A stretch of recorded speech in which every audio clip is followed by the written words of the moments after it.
tend to think that once you learn to drive a Porsche, you can basically drive anything. They're really hard to drive. They're very unbalanced cars with the weight bias in the back. You learn to carry momentum. When you enter a corner, you don't want to brake.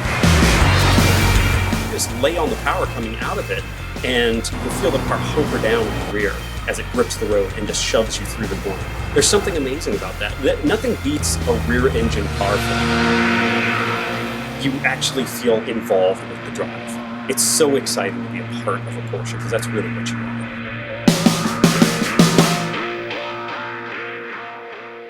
My name is Jameel, and I drive a 1976 Porsche 912E.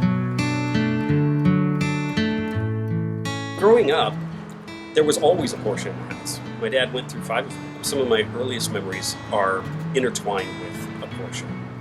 My dad, his last car, the 76 912E that he had, was his daily driver to work. And so there I was, a little toddler, waiting in the windows because I could hear that car like 3 blocks away, and my sister and I would rush to the window and say, "Daddy's coming!" And it would be a few seconds because it was a loud car and it took a while for him to actually show up. But then he'd pull into the driveway and we were screaming, we were ecstatic. But we always knew when Dad was coming home. There were other times where I remember being picked up from school or just being driven somewhere, but I would remember being a kid in that car, feeling safe and feeling loved and knowing that my dad in that car would get me home no matter what. My dad would leave it unlocked in the garage once in a while. Then he would come downstairs and he would find me in there and say, "Get out of my car," because there I am, sitting in the car with my feet not even touching the pedals, pretending to drive this thing. I looked at that car and thought it was the most beautiful machine ever made. It was not just a car, it was art. It's in an era when cars were really boxy and plain. Here was this thing that just had a built-in smile on the front. It just invited you to drive.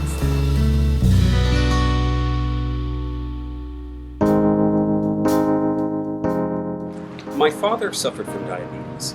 The Porsche wasn't going to cut it. It wasn't the kind of vehicle we could take him to the hospital if we needed to. But my dad decided one day that he had to let go of his last Porsche. He always missed it. It was his final Porsche, but it was also a symbol of his freedom. On Halloween morning in 1998, my dad passed away of a heart attack.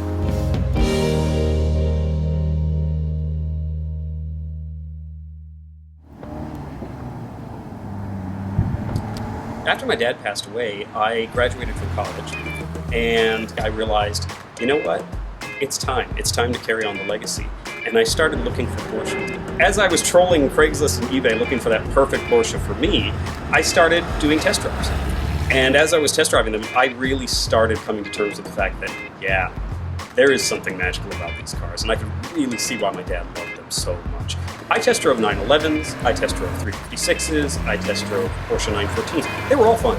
They were all fun. Over a period of time, and many, many, many test drives and many missed opportunities to own one, I started thinking to myself, well, do I really want a Porsche? Am I committed to this? Because I keep letting them pass through my fingers. Something was wrong. Something was nagging me in the back of my mind and was not letting me just bite the bullet and buy one of these cars. I missed my dad's 912E. That was the car I had grown up with. That was the car I had memories of, and it was the car that I missed. No other Porsche was going to compare to that one. That car was more than car. It was family. It is the car that I have today, and it is the only Porsche I have ever owned, and probably the only Porsche I ever will. As a kid, my dad would see me in the garage and kick me out of it, and I would ask my dad, "Can I drive it? One day, am I going to have this car?" And he said, maybe this will be yours one day. It took a long time.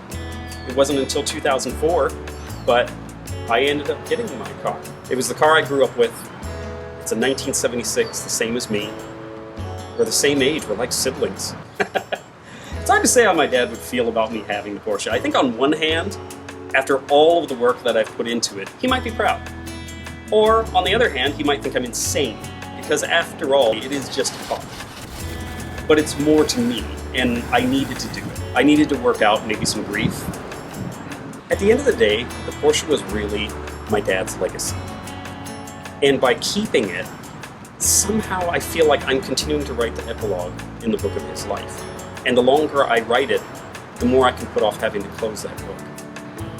And if it did come to an end, I actually find myself looking for another one and start my own legacy from there.